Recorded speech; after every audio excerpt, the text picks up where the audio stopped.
নমস্কার, আমাদের YouTube channel গাল ভরা গপ্পে আপনাদেরকে স্বাগত। বাংলা সাহিত্যের বিভিন্ন সময় সাহিত্যিকদের রচনা দিয়ে সাজানো আমাদের এই চ্যানেল। 25শে বৈশাখ আমাদের প্রাণের ঠাকুর রবীন্দ্রনাথ ঠাকুরের জন্মদিন, তাই তাকে শ্রদ্ধা জানিয়ে আজ আমাদের নিবেদন স্ত্রীর পত্র। শুনতে থাকুন গল্পটি। কেমন লাগলো জানাবেন কমেন্ট করে। ভালো লাগলে লাইক করবেন, শেয়ার করবেন বন্ধুদের সাথে, আর চ্যানেলটা সাবস্ক্রাইব করবার অনুরোধ রইল। শ্রীচরণ কমলেশু, আজ 15 বছর আমাদের বিবাহ হয়েছে। আজ পর্যন্ত তোমাকে চিঠি লিখিনি। চিরদিন কাছেই পড়ে আছি। মুখের কথা অনেক শুনেছ, আমিও শুনেছি। চিঠি লিখবার মতো ফাঁকটুকু পাওয়া যায়নি। আজ আমি এসেছি তীর্থ করতে শ্রীক্ষেত্রে। তুমি আছো তোমার আপিসের কাজে। শামুকের সঙ্গে খোলসের যে সম্বন্ধ, কলকাতার সঙ্গে তোমার তাই। সে তোমার দেহ মনের সঙ্গে এঁটে গিয়েছে, তাই তুমি আপিসে ছুটির দরখাস্ত করলে না।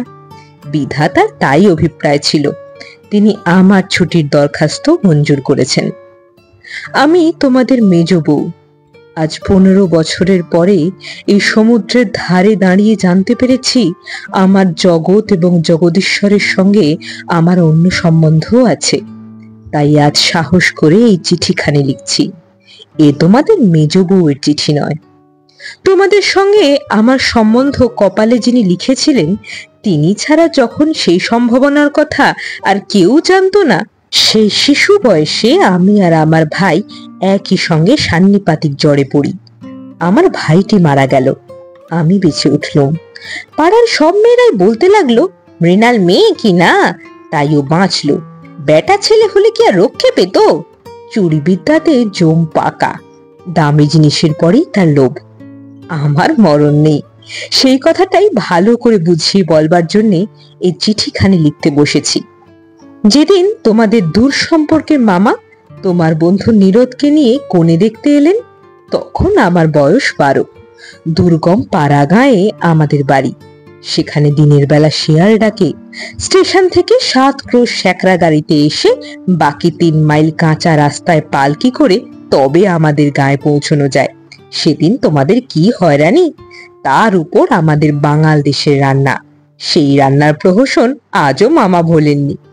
তোমাদের বড় বউয়ের রূপের অভাব মেজ বউকে দিয়ে পূরণ করবার জন্য তোমার মায়ের একান্ত জিদ ছিল, নইলে এত কষ্ট করে আমাদের সে গায়ে তোমরা যাবে কেন?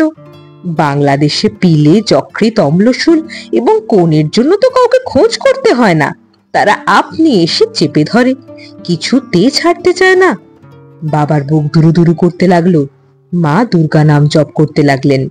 শহরের দেবতাকে পাড়া গায়ের পূজারী কি দিয়ে সন্তুষ্ট করবে? মেয়ের রূপের উপর ভরসা, কিন্তু সেই রূপের গুমর তো মেয়ের মধ্যে নেই। যে ব্যক্তি দেখতে এসেছে সে তাকে যে দামই দেবে সেই তার দাম। তাই তো হাজার রূপে গুণেও মেয়ে মানুষের সংকোচ কিছুতে ঘোচে না। সমস্ত বাড়ির, এমনকি সমস্ত পাড়ার এই আতঙ্ক আমার বুকের মধ্যে পাথরের মতো চেপে বসল। সেদিনকার আকাশের যত আলো এবং জগতের সকল শক্তি যেন 12 বছরের একটি পাড়া গিয়ে মেয়েকে 2 জন পরীক্ষকের 2 জোড়া চোখের সামনে শক্ত করে তুলে ধরবার জন্য পেয়াদাগিরি করেছিল। আমার কোথাও লুকোবার জায়গা ছিল না। সমস্ত আকাশকে কাঁদিয়ে দিয়ে বাঁশি বাজতে লাগলো। তোমাদের বাড়িতে উঠে এলুম। আমার খুঁতগুলি সবিস্তারে দেখেও গিন্নির দল স্বীকার করলেন মোটের উপরে আমি সুন্দরী বটে। সে কথা শুনে আমার বড় জায়ের মুখ গম্ভীর হয়ে গেল। কিন্তু আমার রূপের দরকার কি ছিল তাই ভাবি। রূপ জিনিসটাকে যদি কোনো সেকেলে পণ্ডিত গঙ্গা মৃত্তিকা দিয়ে গড়তেন, তাহলে ওর আদর থাকতো। কিন্তু ওটা যে কেবল বিধাতা নিজের আনন্দে গড়েছেন, তাই তোমাদের ধর্মের সংসারে ওর দাম নেই। আমার যে রূপ আছে সে কথা ভুলতে তোমার বেশি দিন লাগেনি, কিন্তু আমার যে বুদ্ধি আছে সেটা তোমাদের পদে পদে স্মরণ করতে হয়েছে। ওই বুদ্ধিটা আমার এতই স্বাভাবিক যে তোমাদের ঘরকন্যার মধ্যে এত কাল কাটিয়েও আজও সে টিকে আছে। মা আমার এই বুদ্ধিটার জন্য বিষম উদ্বিগ্ন ছিলেন। মেয়ে মানুষের পক্ষে এক বালাই। যাকে বাধা মেনে চলতে হবে, সে যদি বুদ্ধিকে মেনে চলতে চায় তবে ঠোকর খেয়ে খেয়ে তার কপাল ভাঙবেই। কিন্তু কি করব বলো? তোমাদের ঘরের বউয়ের যতটা বুদ্ধি দরকার, বিধাতা অসতর্ক হয়ে আমাকে তার চেয়ে অনেকটা বেশি দিয়ে ফেলেছেন। সে আমি এখন ফিরিয়ে দিই কাকে? তোমরা আমাকে মেয়ে জ্যাঠা বলে দুবেলা গাল দিয়েছ। কটু কথাই হচ্ছে অক্ষমের সান্ত্বনা। অতএব সে আমি ক্ষমা করলুম। আমার একটা জিনিস তোমাদের ঘর কন্যার বাইরে ছিল, সেটা কেউ তোমরা জানোনি। আমি লুকিয়ে কবিতা লিখতুম। সে ছাইপাশ যাই হোক না, সেখানে তোমাদের অন্দরমহলের পাঁচিল ওঠেনি। সেইখানেই আমার মুক্তি, সেইখানেই আমি। আমার মধ্যে যা কিছু তোমাদের মেজ বউকে ছাড়িয়ে রয়েছে, সে তোমরা পছন্দও করনি, চিনতেও পারোনি। আমি যে কবি, সেই 15 বছরে তোমাদের কাছে ধরা পড়েনি। আমার পরাণ বিনয় ঘুমিয়ে আছে অমৃত গান, তার নাইকো বাণী নাইকো ছন্দ নাইকো তান, তাই আনন্দেরই জাগরণী ছুঁয়ে দাও। তোমাদের ঘরের প্রথম স্মৃতির মধ্যে সবচেয়ে যেটা আমার মনে জাগছে, সে তোমাদের গোয়াল ঘর। অন্দরমহলের সিঁড়িতে উঠবার ঠিক পাশের ঘরেই তোমাদের গরু থাকে। সামনের উঠোনটুকু ছাড়া তাদের আর নড়বার জায়গা নেই। সেই উঠোনের কোণে তাদের জাবনা দেবার কাঠের গামলা। সকালে বেহারার নানা কাজ। উপবাসী গরুগুলো ততক্ষণ সেই গামলার ধারগুলো চেটে চেটে চিবিয়ে চিবিয়ে খাবলা করে দিত। আমার প্রাণ কাঁদত। আমি পাড়া গায়ের মেয়ে, তোমাদের বাড়িতে যেদিন নতুন এলুম, সেদিন সেই 2টি গরু এবং 3টি বাছুরি সমস্ত শহরের মধ্যে আমার চির পরিচিত আত্মীয়ের মতো চোখে ঠেকলো। যতদিন নতুন বউ ছিলুম, নিজে না খেয়ে লুকিয়ে ওদের খাওয়াতুম। যখন বড় হলুম, তখন গরুর প্রতি আমার প্রকাশ্য মমতা লক্ষ্য করে আমার ঠাট্টার সম্পর্কীয়রা আমার গোত্র সম্বন্ধে সন্দেহ প্রকাশ করতে লাগলেন। আমার মেয়েটি জন্ম নিয়েই মারা গেল। আমাকেও সে যাবার সময় ডাক দিয়েছিল। সে যদি বেঁচে থাকতো, তাহলে আমার জীবনে যা কিছু বড়, যা কিছু সত্য, সমস্ত এনে দিত। তখন মেজ বউ থেকে একেবারে মা হয়ে বসতুম। মা যে এক সংসারের মধ্যে থেকেও বিশ্ব সংসারের। মা হওয়ার দুঃখটুকু পেলুম, কিন্তু মা হওয়ার মুক্তিটুকু পেলুম না। মনে আছে, ইংরেজ ডাক্তার এসে আমাদের অন্দর দেখে আশ্চর্য হয়েছিল এবং আতুর ঘর দেখে বিরক্ত হয়ে বকাবকি করেছিল। সদরে তোমাদের একটুখানি বাগান আছে, ঘরের সাজসজ্জা আসবাবের অভাব নেই, আর অন্দরটা যেন পশমের কাজের উল্টো পিঠ। সেদিকে কোনো লজ্জা নেই, স্ত্রী নেই, শয্যা নেই। সেদিকে আলো মিটমিট করে জ্বলে, হাওয়া চোরের মতো প্রবেশ করে। উঠোনের আবর্জনা নড়তে চায় না, দেওয়ালের এবং মেঝের সমস্ত কলঙ্ক অক্ষয় হয়ে বিরাজ করে। কিন্তু ডাক্তার একটা ভুল করেছিল। সে ভেবেছিল এটা বুঝে আমাদের অহোরাত্র দুঃখ দেয়। ঠিক উল্টো, অনাদরের জিনিসটাই ছাইয়ের মতো। সে ছাই আগুনকে হয়তো ভিতরে ভিতরে জমিয়ে রাখে, কিন্তু বাইরে থেকে তার তাপটাকে বুঝতে দেয় না। আত্মসম্মান যখন কমে যায়, তখন অনাদরকে তো অন্যায্য বলে মনে হয় না, সেই জন্য তার বেদনা নেই। তাই তো মেয়ে মানুষ দুঃখ বোধ করতেই লজ্জা পায়। আমি তাই বলি, মেয়ে মানুষকে দুঃখ পেতেই হবে। এইটাই যদি তোমাদের ব্যবস্থা হয়, তাহলে যতদূর সম্ভব তাকে অনাদরে রেখে দেওয়াই ভালো। আদরে দুঃখের ব্যথাটা কেবল বেড়ে ওঠে। যেমন করেই রাখো, দুঃখ যে আছে এই কথা মনে করবার কথাও কোনোদিন মনে আসেনি। আতুর ঘরে মরণ যখন মাথার কাছে এসে দাঁড়ালো, মনে ভয়ই হলো না। জীবন আমাদের কি যে মরণকে ভয় করতে হবে? আদরে যত্নে যাদের প্রাণের বাঁধন শক্ত করেছে, মরতে তাদেরই বাধে। সেদিন জম যদি আমাকে ধরে টান দিত, তাহলে আলগা মাটি থেকে যেমন অতি সহজে ঘাসের চাপড়া উঠে আসে সমস্ত শিকড় শুদ্ধ, আমি তেমনি করে উঠে আসতুম। বাঙালি মেয়ে তো কথায় কথায় মরতে যায়, কিন্তু এমন মরায় বাহাদুরিটা কি? মরতে লজ্জা হয়। আমাদের পক্ষে ওটা এতই সহজ। আমার মেয়েটি তো সন্ধ্যা তারার মতো ক্ষণকালের জন্য উদয় হয়েই অস্ত গেল। আবার আমার নিত্যকর্ম এবং গরু বাছুর নিয়ে পড়লুম। জীবন তেমনি করেই গড়াতে গড়াতে শেষ পর্যন্ত কেটে যেত।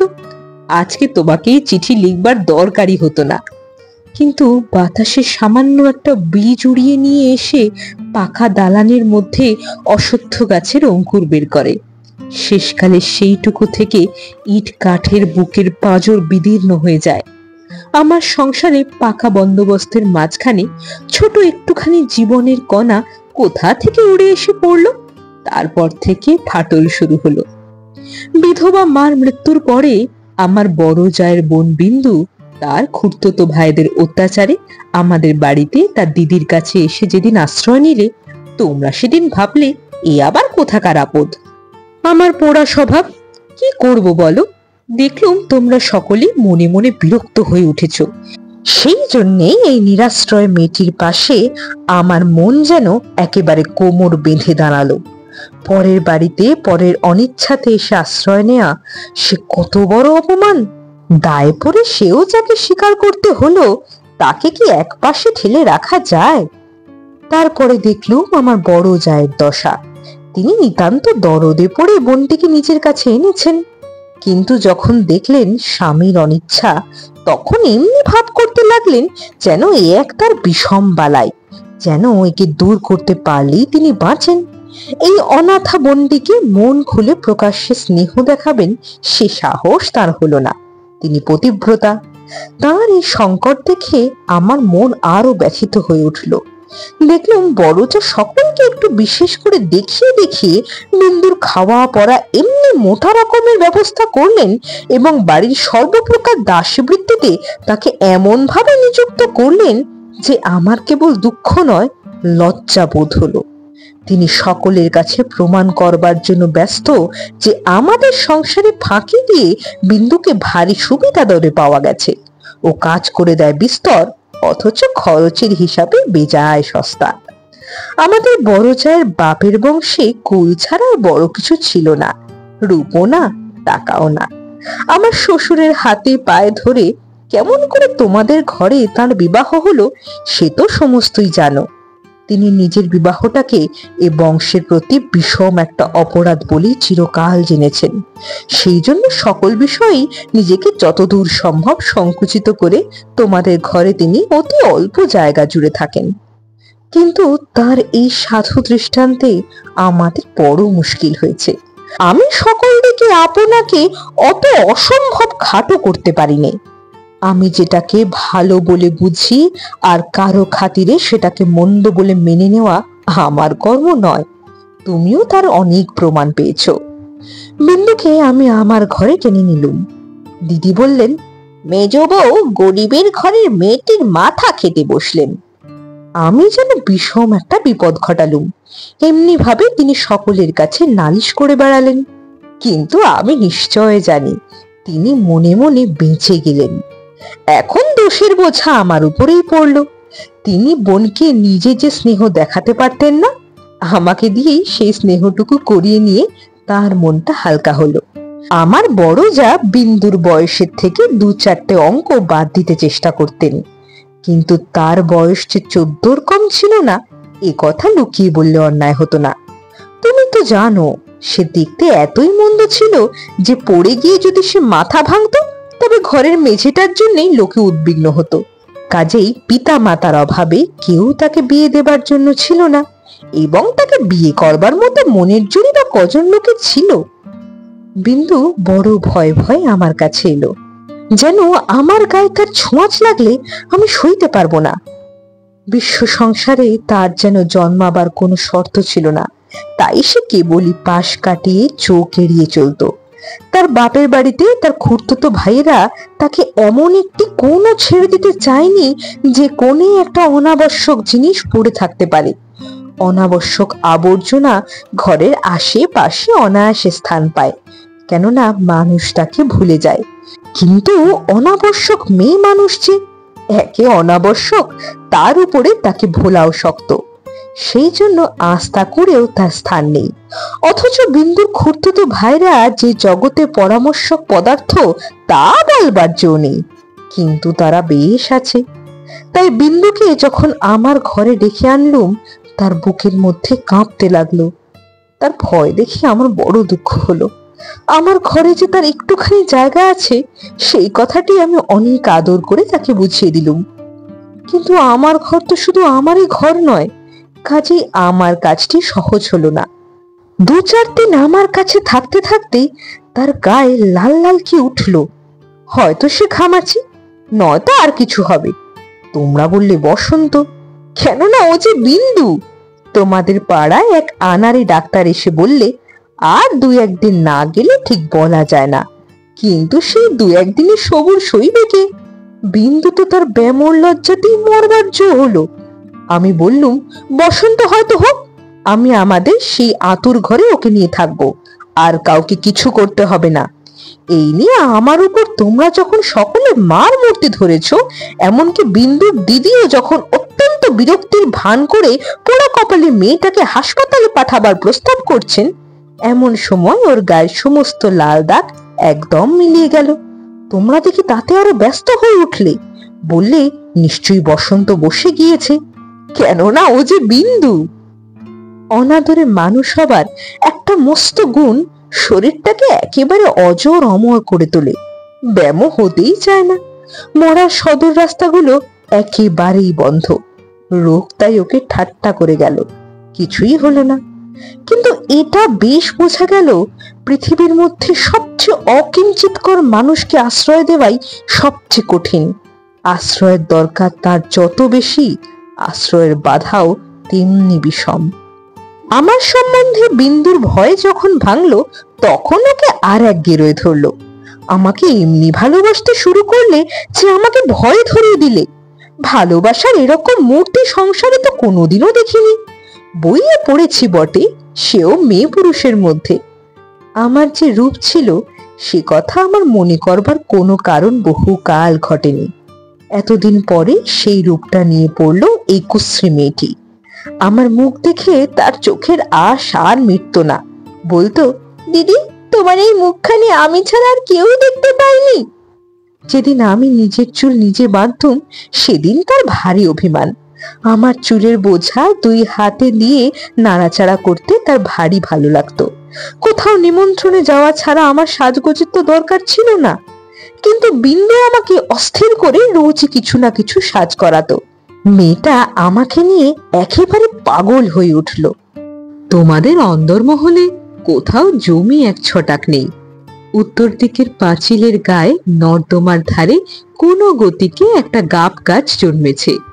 যেদিন দেখতুম সেই গাবের গাছের নতুন পাতাগুলি রাঙা টকটকে হয়ে উঠেছে, সেই দিন জানতুম ধরাতলে বসন্ত এসেছে বটে। আমার ঘরকন্যার মধ্যে ওই অনাদৃত মেয়েটার চিত্ত যেদিন আগাগোড়া এমন রঙিন হয়ে উঠল, সেদিন আমি বুঝলুম হৃদয়ের জগতেও একটা বসন্তের হাওয়া আছে। সে কোন স্বর্গ থেকে আসে? গলির মোড় থেকে আসে না। বিন্দুর ভালোবাসার দুঃসহ বেগে আমাকে অস্থির করে তুলেছিল। এক একবার তার উপর রাগ হতো, সে কথা স্বীকার করি। কিন্তু তার এই ভালোবাসার ভিতর দিয়ে আমি আপনার একটি স্বরূপ দেখলুম, যা জীবনে আর কোনো দিনও দেখিনি। সেই আমার মুগ্ধ স্বরূপ। এদিকে বিন্দুর মতো মেয়েকে আমি যে এতটা আদর যত্ন করছি, এ তোমাদের অত্যন্ত বাড়াবাড়ি বলে ঠেকলো। এর জন্য খুঁত খুঁত খিটখিটের অন্ত ছিল না। যেদিন আমার ঘর থেকে বাজুবন্ধ চুরি গেল, সেই দিন চুরিতে বিন্দুর যে কোনো রকমের হাত ছিল, এ কথার আভাস দিতে তোমাদের লজ্জা হলো না। যখন স্বদেশী হাঙ্গামায় লোকের বাড়ি তল্লাশি হতে লাগলো, তখন তোমরা অনায়াসে সন্দেহ করে বসলে যে বিন্দু পুলিশের পোষা মেয়ে চর। তার কোনো প্রমাণ ছিল না, কেবল এই প্রমাণ যে ও বিন্দু। তোমাদের বাড়ির দাসীরা ওর কোনো রকম কাজ করতে আপত্তি করত। তাদের কাউকে ওর কাজ করবার ফরমাস করলে ও মেয়েও একেবারে সংকোচে যেন আড়ষ্ট হয়ে উঠত। এই সকল কারণেই ওর জন্য আমার খরচ বেড়ে গেল। আমি বিশেষ করে একজন আলাদা দাসী রাখলুম। সেটা তোমাদের ভালো লাগেনি। বিন্দুকে আমি যেসব কাপড় পরতে দিতুম, তা দেখে তুমি এত রাগ করেছিলে যে আমার হাত খরচের টাকা বন্ধ করে দিলে। তারপর দিন থেকে আমি 5 শিখে দামের জোড়া মোটা কোড়া কলের ধুতি পরতে আরম্ভ করে দিলুম। আর মতির মা যখন আমার এঁটো ভাতের থালা নিয়ে যেতে এলো, তাকে বারণ করে দিলুম। আমি নিজে উঠোনের কলতলায় গিয়ে এঁটো ভাত বাছুরকে খাইয়ে বাসন মেজেছি। একদিন হঠাৎ সেই দৃশ্যটি দেখে তুমি খুব খুশি হওনি। আমাকে খুশি না করলেও চলে, আর তোমাদের খুশি না করলেই নয়, এই সুবুদ্ধিটা আজ পর্যন্ত আমার ঘটে এলো না। এদিকে তোমাদের রাগও যেমন বেড়ে উঠেছে, বিন্দুর বয়সও তেমনি বেড়ে চলেছে। সেই স্বাভাবিক ব্যাপারে তোমরা অস্বাভাবিক রকমের বিব্রত হয়ে উঠেছিলে। একটা কথা আমি মনে করে আশ্চর্য হই, তোমরা জোর করে কেন বিন্দুকে তোমাদের বাড়ি থেকে বিদায় করে দাওনি? আমি বেশ বুঝি তোমরা আমাকে মনে মনে ভয় করো। বিধাতা যে আমাকে বুদ্ধি দিয়েছিলেন, ভিতরে ভিতরে তার খাতির না করে তোমরা বাঁচো না। অবশেষে বিন্দুকে নিজের শক্তিতে বিদায় না করতে পেরে তোমরা প্রজাপতি দেবতার শরণাপন্ন হলে। বিন্দুর বর ঠিক হলো। বড় যা বললেন, বাঁচলুম, মা কালী আমাদের বংশের মুখ রক্ষে করলেন। বর কেমন তা জানি নে, তোমাদের কাছে শুনলুম সকল বিষয়ই ভালো। বিন্দু আমার পা জড়িয়ে ধরে কাঁদতে লাগলো, বললে, দিদি আবার বিয়ে করা কেন? আমি তাকে অনেক বুঝিয়ে বললুম, বিন্দু তুই ভয় করিস নে, শুনেছি তোর বর ভালো। বিন্দু বললে, বর যদি ভালো হয় আমার কি আছে যে আমাকে তার পছন্দ হবে? বর পক্ষেরা তো বিন্দুকে দেখতে আসবারও নাম করলে না। বর দিদি তাতে বড় নিশ্চিন্ত হলেন। কিন্তু দিন রাত্রে বিন্দুর কান্না আর থামতে চায় না। সে তার কি কষ্ট সে আমি জানি। বিন্দুর জন্যে আমি সংসারে অনেক লড়াই করেছি, কিন্তু ওর বিবাহ বন্ধ হোক এই কথা বলার মতো সাহস আমার হলো না। কিসের জোরে বা বলবো? আমি যদি মারা যাই তোর কি দশা হবে? একে তো মেয়ে, তাতে কালো মেয়ে, কার ঘরে চললো ওর কি দশা হবে সে কথা না ভাবাই ভালো। ভাবতে গেলে প্রাণ কেঁপে ওঠে। বিন্দু বললে, দিদি বিয়ের আর 5 দিন আছে, এর মধ্যে আমার মরণ হবে নাকি?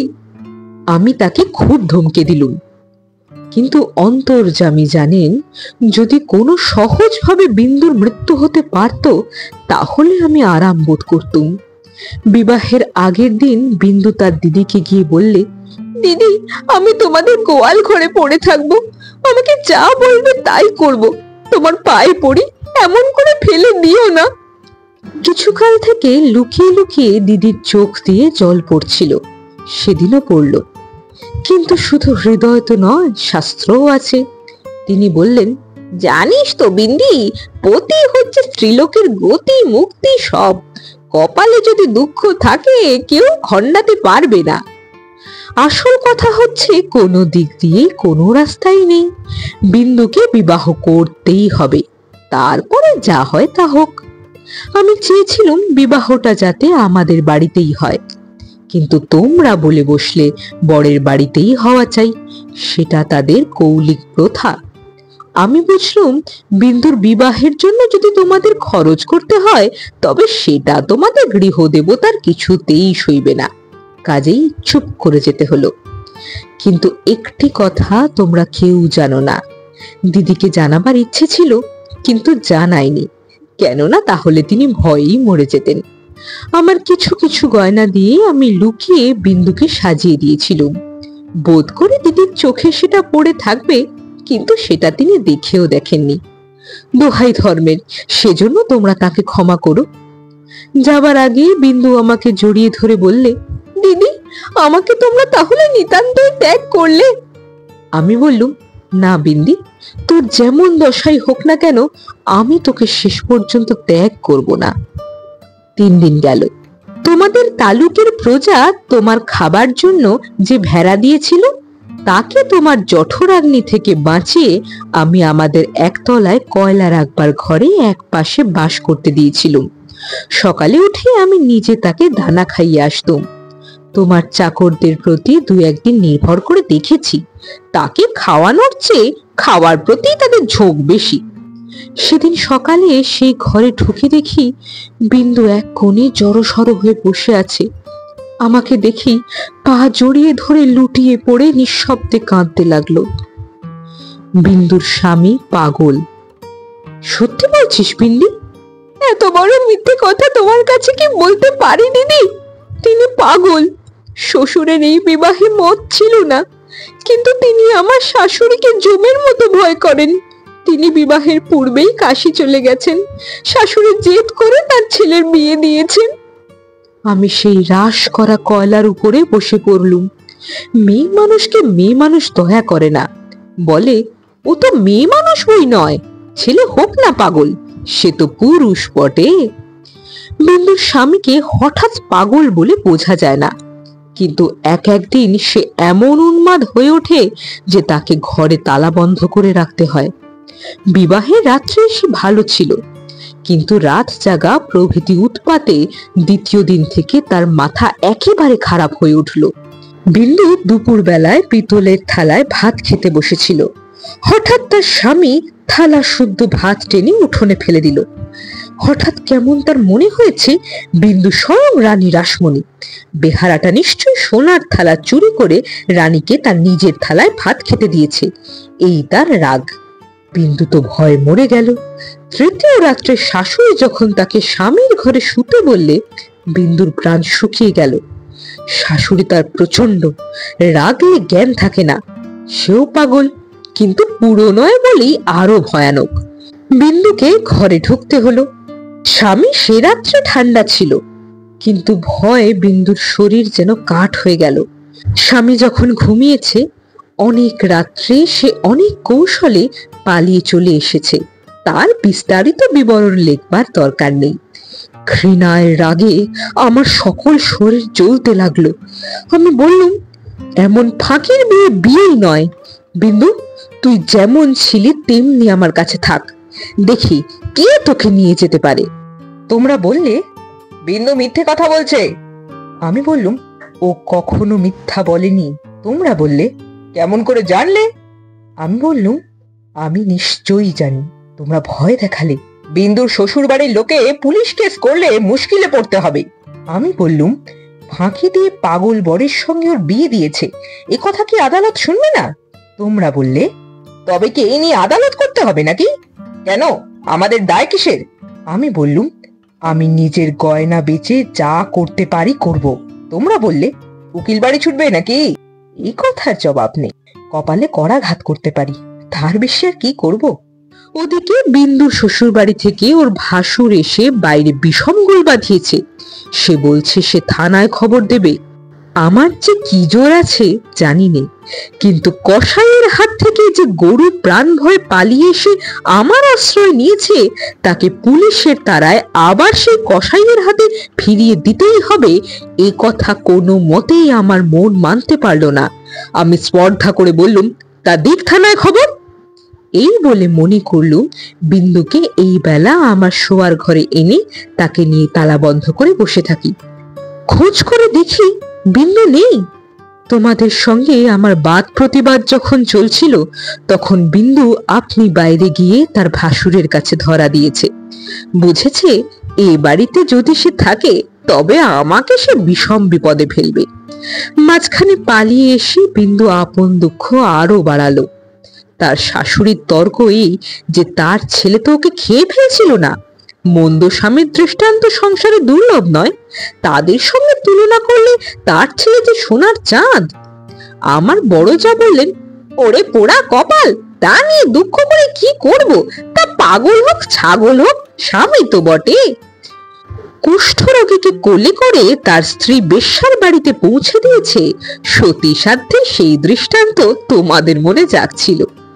জগতের মধ্যে অধমতম কাপুরুষতার এই গল্পটা প্রচার করতে আসতে তোমাদের পুরুষের মনে আজ পর্যন্ত একটুও সংকোচ বোধ হয়নি।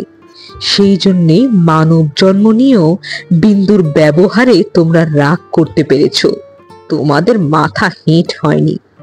বিন্দুর জন্য আমার বুক ফেটে গেল, কিন্তু তোমাদের জন্য আমার লজ্জার সীমা ছিল না। আমি তো পাড়াগেই মেয়ে, তার উপরে তোমাদের ঘরে পড়েছি। ভগবান কোন ফাঁক দিয়ে আমার এমন বুদ্ধি দিলেন? তোমাদের এই সব ধর্মের কথা আমি যে কিছুতেই সইতে পারলাম না।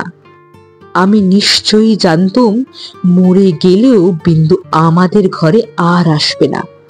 কিন্তু আমি যে তাকে বিয়ের আগের দিন আশা দিয়েছিলাম যে তাকে শেষ পর্যন্ত ত্যাগ করব না। আমার ছোট ভাই শরৎ কলকাতায় কলেজে পড়ছিল। তোমরা জানোই তো, কত রকমের ভলেন্টিয়ারি করা, প্লেগের পাড়ার ইঁদুর মারা, দামোদরের বন্যায় ছোটা, এতেই তার এত উৎসাহ যে উপরি উপরি দুবার সে এফএ পরীক্ষায় ফেল করেও কিছুমাত্র দমে যায়নি। আমি তাকে ডেকে বললুম, বিন্দুর খবর যাতে আমি পাই তোকে সেই বন্দোবস্ত করে দিতে হবে শরৎ। বিন্দু আমাকে চিঠি লিখতে সাহস করবে না, লিখলেও আমি পাবো না। এরকম কাজের চেয়ে যদি তাকে বলতুম বিন্দুকে ডাকাতি করে আনতে কিংবা তার পাগল স্বামীর মাথা ভেঙে দিতে, তাহলে সে বেশি খুশি হতো।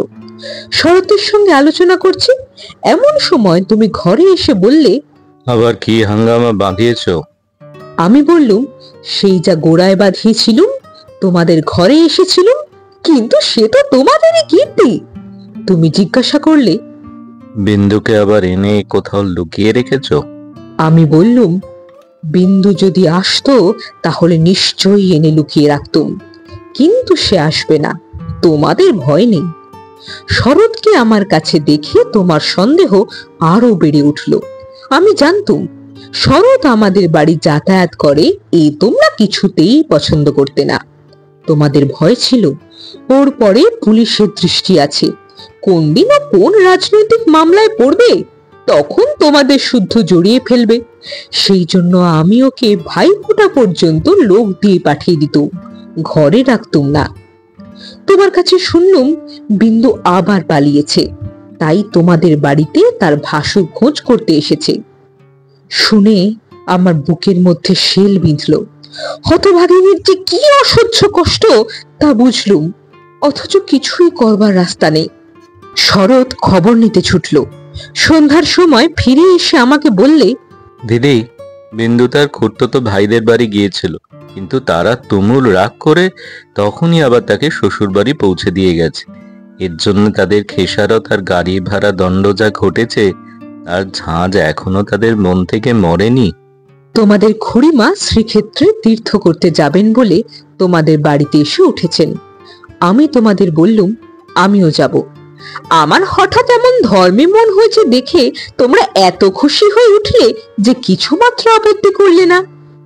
এ কথা মনেও ছিল যে এখন যদি কলকাতায় থাকি তবে আবার কোন দিন বিন্দুকে নিয়ে ফ্যাসাদ বাঁধিয়ে বসবো, আমাকে নিয়ে বিষম লেঠা। বুধবারে আমার যাবার দিন, রবিবারে সমস্ত ঠিক হলো। আমি শরৎকে ডেকে বললুম, যেমন করে হোক বিন্দুকে বুধবারে পুরী যাবার গাড়িতে তোকে তুলে দিতে হবে। শরতের মুখ প্রফুল্ল হয়ে উঠল। সে বললে, ভয় নেই দিদি, আমি তাকে গাড়িতে তুলে দিয়ে পুরী পর্যন্ত চলে যাব, আঁকি দিয়ে জগন্নাথ দেখা হয়ে যাবে। সেই দিন সন্ধ্যার সময় শরৎ আবার এলো। তার মুখ দেখেই আমার বুক দমে গেল। আমি বললুম, কি শরৎ, সুবিধা হলো না বুঝি? সে বললে, না। আমি বললুম, রাজি করাতে পারলি না? সে বললে, আর দরকার নেই, কাল রাত্রিরে সে কাপড়ে আগুন ধরিয়ে আত্মহত্যা করে মরেছে। বাড়ির যে ভাইপোটার সঙ্গে ভাব করে নিয়েছিলুম, তার কাছে খবর পেলুম তোমার নামে সে একটা চিঠি রেখে গিয়েছিল, কিন্তু সে চিঠি ওরা নষ্ট করেছে। যাক, শান্তি হলো। দেশ শুদ্ধ লোক চটে উঠল, বলতে লাগলো, মেয়েদের কাপড়ে আগুন লাগিয়ে মরা একটা ফ্যাশন হয়েছে। তোমরা বললে এ সমস্ত নাটক করা, তা হবে, কিন্তু নাটকের তামাশাটা কেবল বাঙালি মেয়েদের শাড়ির উপর দিয়ে হয় কেন, আর বাঙালি বীর পুরুষদের কোঁচার উপর দিয়ে হয় না কেন, সেটাও তো ভেবে দেখা উচিত। বিন্দিটার এমনি পোড়া কপাল বটে, যত দিন বেঁচে ছিল রূপে গুণে কোনো যশ পায়নি। মরবার বেলাও যে একটু ভেবেচিন্তে এমন একটা নতুন ধরনে মরবে যাতে দেশের পুরুষরা খুশি হয়ে হাততালি দেবে, তাও ঘটে এলো না। মরেও লোকেদের চটিয়ে দিলে। দিদি ঘরে ঢুকে লুকিয়ে কাঁদলেন, কিন্তু সে কান্নার মধ্যে এতটা সান্ত্বনা ছিল, যাই হোক না কেন তবু রক্ষা হয়েছে, মরেছে বই তো না, বেঁচে থাকলে কি না হতে পারত। আমি তীর্থে এসেছি, বিন্দুর আসবার দরকার হলো না, কিন্তু আমার দরকার ছিল। দুঃখ বলতে লোকে যা বোঝে তোমাদের সংসারে তা আমার ছিল না। তোমাদের ঘরে খাওয়া পড়া অসচ্ছল নয়। তোমার দাদার চরিত্র যেমন হোক, তোমার চরিত্রে এমন কোনো দোষ নেই যাতে বিধাতাকে মন্দ বলতে পারি।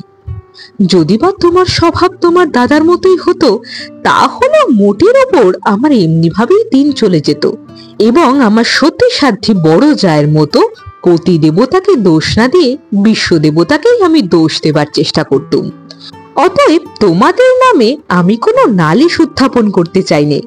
আমার এই চিঠি সেজন্য নয়।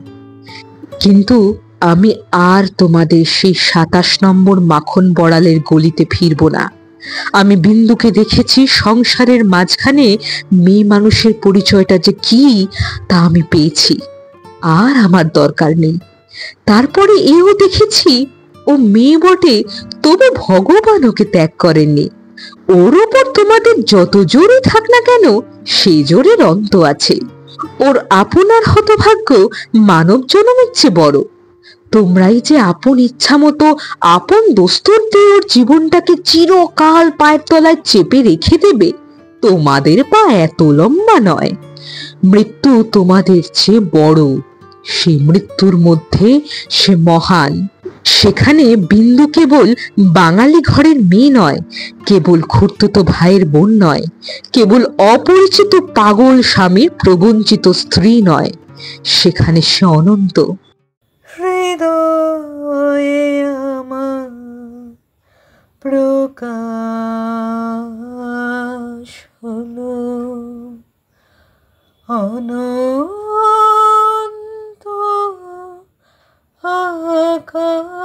আকাশে।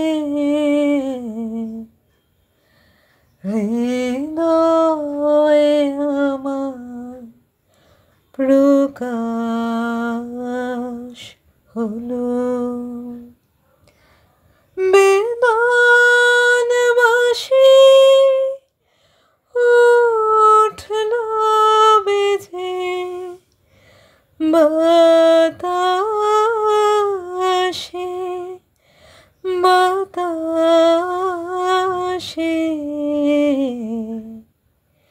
হৃদয়ে আমার প্রকাশ হলো।